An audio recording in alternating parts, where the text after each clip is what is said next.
If you want this baby, either be patient or try your chance on the auction house, but according to the Undermined Journal, you might as well go fish. This is a Wowhead comment from 6 years ago about a dagger called Dustbringer. It was introduced in Wrath of the Lich King as a reference to players thinking that you could fish up Ashbringer. Dustbringer, a weapon that looks like this, is somehow worth 1.5 million gold. Well, that's according to Wowhead because it's on the auction house for over 4 million gold on my server. Let's say you really want this item. Would you be better off farming it, buying it with gold, or forgetting about it? Let's put it to the test.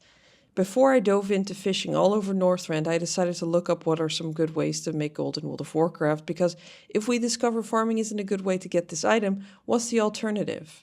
The most common gold making advice I found was get a job in real life and spend $20 or euros on a WoW token. Since its introduction in 2015, the WoW token has put a real life money value on in-game gold. Yes, I could fly around Kazalgar and maybe make 15k gold an hour, but I could also spend 20 euros and get 424,000 gold? What the f***?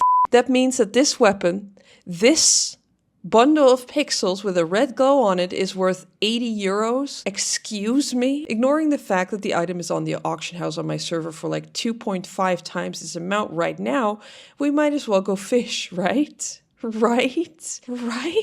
Well, let's say I could or want to spend 20 euros on gold for every hour I spent in the game, and let's say this item is in fact worth 1.5 million gold.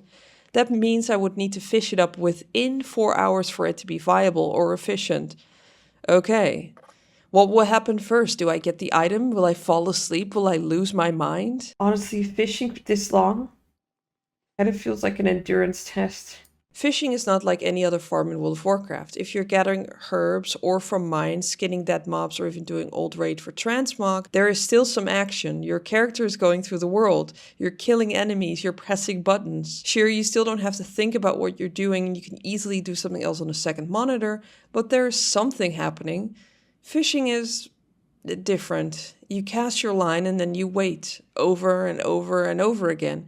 Nothing exciting ever happens, no button mashing, not a mini game. No, you press the button to start fishing, move your cursor to the bobber, and you wait. It's a nice low-stakes way to earn some gold in the early days of a new expansion when people need to fish to level their cooking skill or to make consumable food.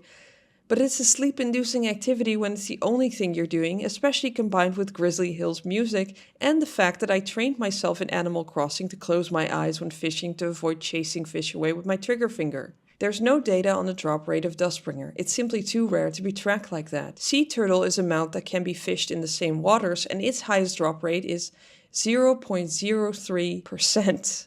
So a drop rate of 1 in 3,333.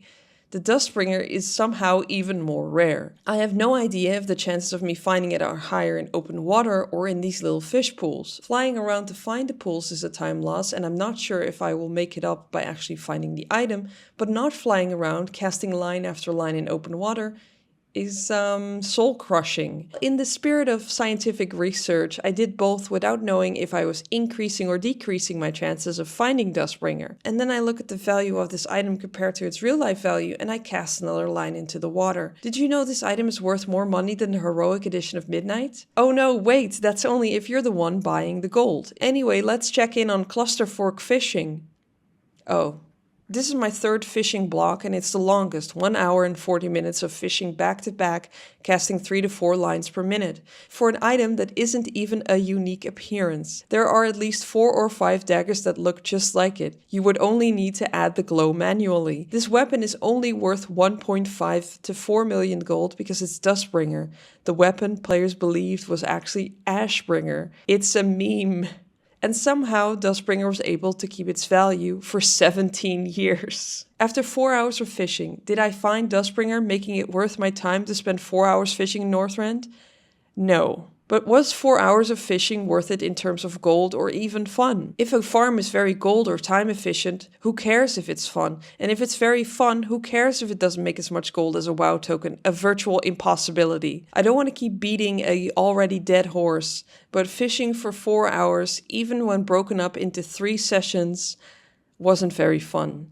How is it as a gold making technique? Well, obviously it can't be as good as spending 20 euros, but surely it's okay, right? If you're fishing Kahedi slum sharks in the War Within, you can make 30 to 40k an hour, which is like a tenth of a WoW token, but it's free gold if you're already there doing quests or waiting for your dungeon group to form. If you're instead in Northrend fishing for a very rare dagger with some flavor text and a backstory, and you don't get it, you're going to have to rely on selling the scraps you were able to fish together, and here's a short list of what I caught in 814 casts. This together has a combined value of 6,213 gold, and it took 4 hours to collect. That means you can make just over 1,550 gold an hour fishing in Northrend. And that's already insanely bad, but then I remembered that when Blizzard introduced the WoW token, they basically put a money value on gold in the game, and with the current token price at the time of recording at 425,000 gold on EU realms, 6,213 gold is 29 cents. And 1,550 gold is 7 cents. Wee! Look, if you really love fishing or you want this item, go for it. But if you're in it just to make money, this might be the worst farm in the game. Question mark?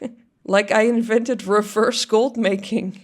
Even if you manage to get this item, it's only worth something because of its backstory in connection to the legendary Ashbringer, which every paladin has been able to run around with since 2016. So farm, buy or forget about this one. Get a lookalike dagger and make gold elsewhere. And if you like this video, please suggest a farm or gold making method for me to try next. Thanks for watching.